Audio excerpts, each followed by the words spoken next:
Welcome back to Mrs. B Reads. We are working on Peter Brown's book, The Wild Robot, and this is my Period 2 class. Hi! We're in chapter 63, The Journey. So your ears are on me and your eyes are where? The book. Thank you.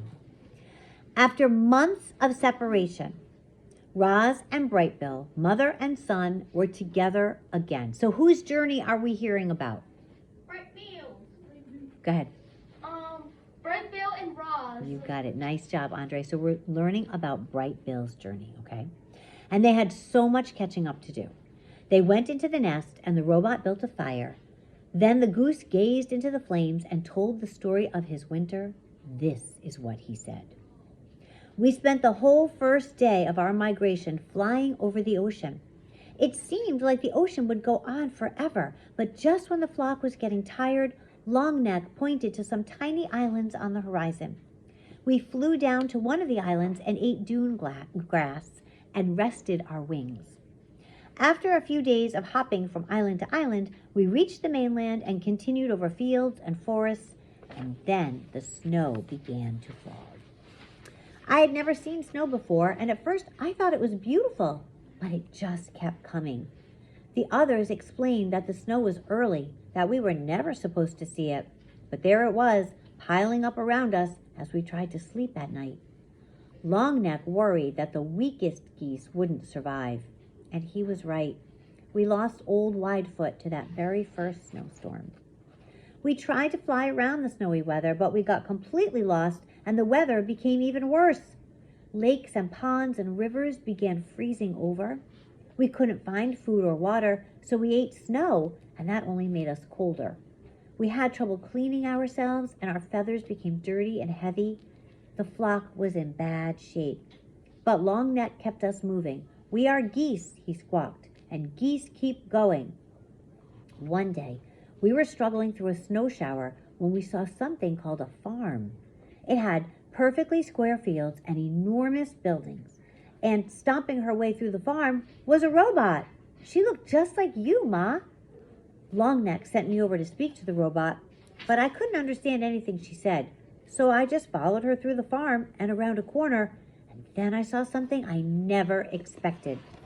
Plants. Bright, colorful plants. I didn't understand how plants could live in such cold weather.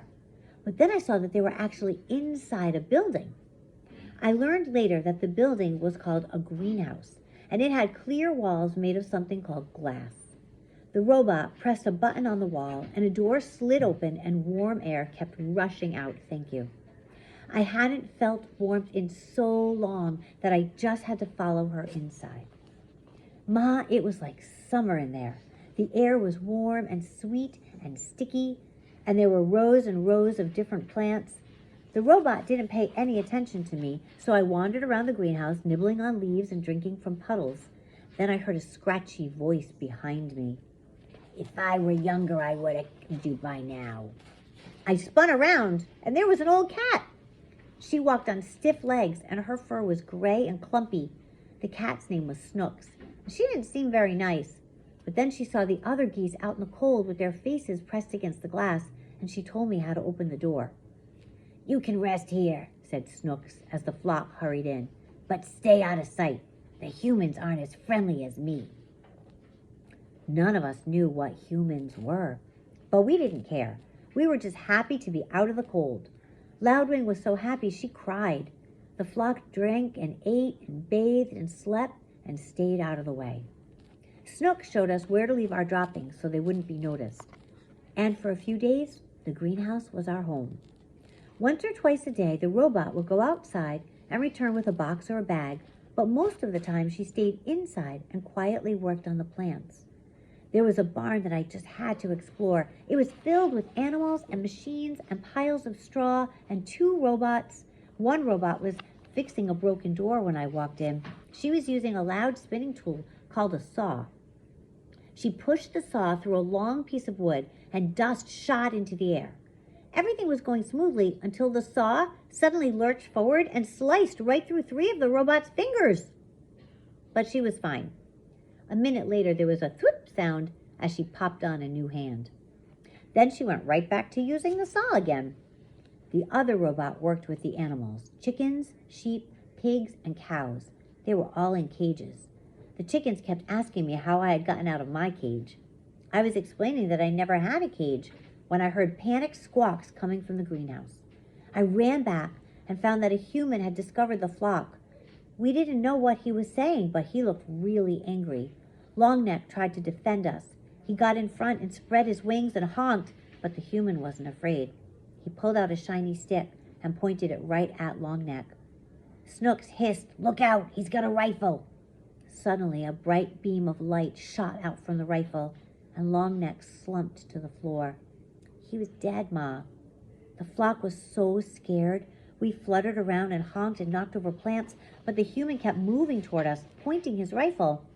So I pecked the button to open the door, and we ran outside into the cold and flew away from there as fast as we could. Without Longneck, the flock needed a new leader. Everyone wanted me to lead. I didn't know what to do, so I started by repeating Longneck's words. I squawked, "We are geese, and geese keep going." Then I took the point, and the flock spread out behind me. The weather had us all turned around, and nobody knew which way to go, so I just led us straight south. We saw more robots and humans and buildings, but we didn't stop. We knew we were way off course when we saw the ocean again, but at least it was a little warmer by the water, so I decided to follow the coastline for a while. There were more buildings by the coast. Most of them were on land, but some were in the ocean. The ocean buildings were dirty and crumbling and leaning in different directions. There weren't any humans or robots in those buildings, only sea creatures. We saw ships on the water. We saw ships on the land. We even saw ships in the air. Ships in the air. What do you suppose that was, guys? Plane. Yeah, airplanes. They buzzed through the sky like giant dragonflies. And then we reached a place called a city, where thousands of buildings and robots and humans and ships were all close together. When we stopped to rest on a rooftop, we met a friendly pigeon named Graybeak. She had grown up there, so she knew everything about the city. She flew us over towers and under bridges and kept us away from all the buzzing airships. And everywhere we went, there were robots. Some of the city robots were just like you, Ma, but others crawled on 6 legs or rolled on wheels or slid up and down the sides of buildings. Some robots were really small and some were really big. They moved things and cleaned things and built things and did every kind of job you can think of. Graybeak brought us down to a ledge on the side of a building and told us to look through the windows. Inside was a family of humans, and they had a Roz robot. When we looked into other buildings, we saw other humans with other robots. Every human seemed to have a robot. I told Graybeak about you, Ma, and she wanted to show us one last place. We flew out to the edge of the city, to a really big building called a factory. Graybeak brought us to the roof windows, and we looked down into the factory and saw machines building sparkling heads and torsos and limbs. The factory was building robots. A machine held up a robot torso and put 2 legs under it, and they snapped it into place. It put feet under the legs, and they snapped into place. It snapped arms into the shoulders and snapped hands into the arms. A head was snapped onto the top, and the robot was finished. Ma, the robot looked just like you. I think that factory is where you were built.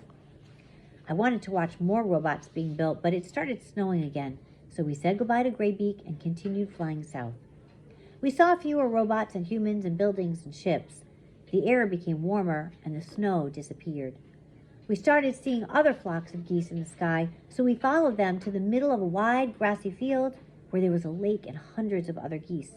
We had finally reached the wintering grounds. After all we had been through together, our flock had become very close. We kept to ourselves, eating and resting and remembering the geese we'd lost. But after a few weeks, we began to mingle with the other flocks. We met geese from all over the world, and they told us about their homes and their migrations and their troubles with the winter weather. Every flock had lost geese on the way there. A few flocks didn't make it at all. Before we knew it, the early spring flowers were poking up, and it was time to fly home. We followed the usual migration route north. We flew over fields and forests and hills, but we didn't see any sign of humans or robots, and that was fine with us. Eventually, we reached the ocean, and then our island, and then our pond. And then I saw you. Don't forget to like and subscribe. Thanks.